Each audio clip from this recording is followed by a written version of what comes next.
Yeah, for me, I'm gonna have to go Cowboys. I looked at this. I didn't feel that strongly about either team, but when we watched what the Rams have kind of put forward, we talked about it yesterday. All off season, Aaron Donald said he was close to retiring. McVay said he didn't know if he was going to continue to play. There was just so many question marks swirling around them, and they look like a team right now that they don't know if they're ready to go. But for the Cowboys, you look at what they've done with the two running backs they have, Tony Pollard and Ezekiel Elliott. They've committed to handing the ball off and getting it in their hands, whether it's throwing passes to them or just handing it off. Both of these guys, this past game versus Washington did a great job of shutting them down. But they still continue to run the ball. Over 25 touches total for both of these guys. And I think what that has done is opened up their offense. And if Washington comes in, the Commanders come in, or any other team saying, hey, we're just going to stop Elliott, we're going to stop Pollard, it opens it up and it gives Cooper Rush a chance to get the ball down the field, to find his three receivers now that he has, Gallup back,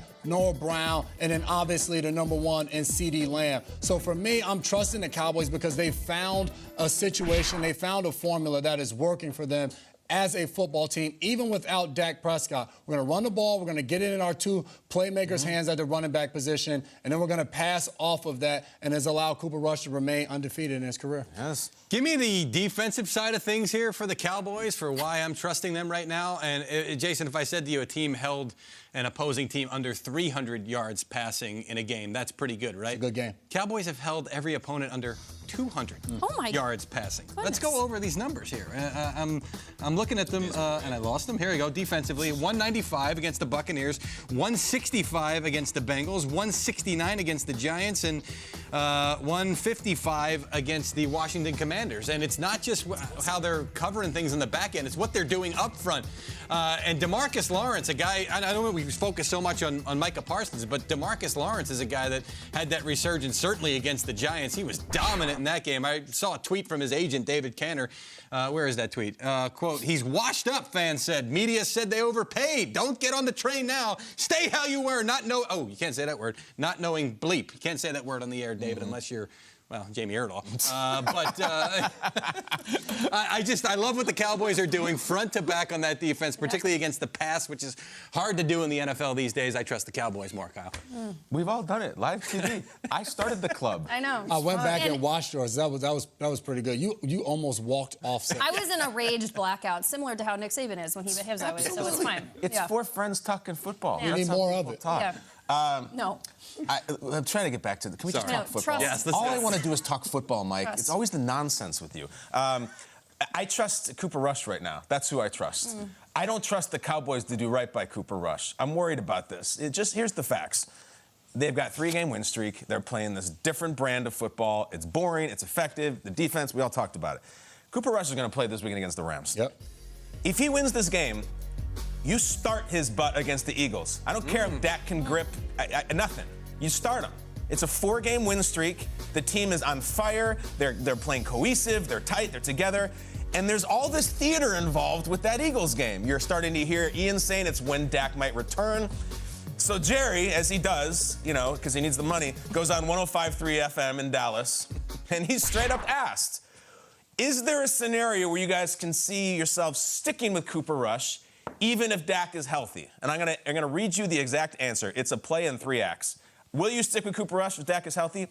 No. He waits. No. He waits. As I see it right today. Like is it no or as I see it today? Like that is so Jerry twisting the mustache. I am really gonna be, if Cooper Rush beats the Rams and they sit him down to go back with Dak, I'm gonna be furious. And I know that Dak is paid and I know he's the future and all that. So you're saying Dak at 100%, you're sticking with Cooper Rush if he wins this game? Yeah. At 100%. Not just gripping a football, but he's back, It's the he's perfect healthy. follow, Jason, but we're in this loosey-goosey, what does 100% even mean? I think this hand grip thing is such the perfect dose of BS to put on the Dak injury 100%. status. If Dak's ribs are healed, or if the doctor says, yeah, his knee's good to go, grip is a subjective thing. Dak, do you feel good gripping the football? Yeah, I feel good. But do you feel great? I feel good. Do you feel perfect? No, then sit down. I mean, it's so easy to manipulate gripping the ball as opposed to a surgery recovery or something, an injury that is more objective. And I think if you got a 4-game win streak, and this is all hypothetical, they may get crushed by the Rams. Yeah. And he does the thing where he throws for 192 yards and 1 touchdown and no picks, and Tony Pollard this. You're sitting him? What happens if they sit him and Dak comes out and throws 3 picks against the Eagles and they lose by 12 points, by 3 touchdowns?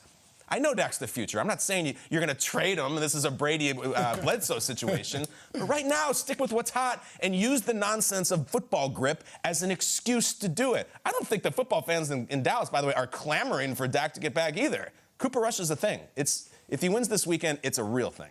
Yeah, I'm just making sure we're all on the same page here. They put the grip strength out there to hedge their bets on having an excuse to right. Like if they are undefeated under Cooper Rush and they go to face the Eagles, they are allowed to say like the grip strength's still not there yet. Like they are laying the foundation for the reason not to play him next week, right? We're all understanding. I paid no attention to that. Like Jerry Jones talking about grip strength. If he's clear by the doctors, he goes out there and he has a week of practice where he practices Wednesday, Thursday, and Friday, and he makes all the throws leading up to the Eagles game. Dak Prescott is going to start the game, and he should start the game. Yes, Cooper Rush has been good, but, I mean, he's throwing for maybe 230 yards a game, 1 touchdown. He's not throwing an interception. He's not going out there and winning these football games and just taking over. He's playing as well as a backup quarterback should be playing. You're not saying that there is some potential for like a private room conversation between Mike McCarthy, Dak Prescott, Cooper Rush, and like, guys, let's have an agreement here.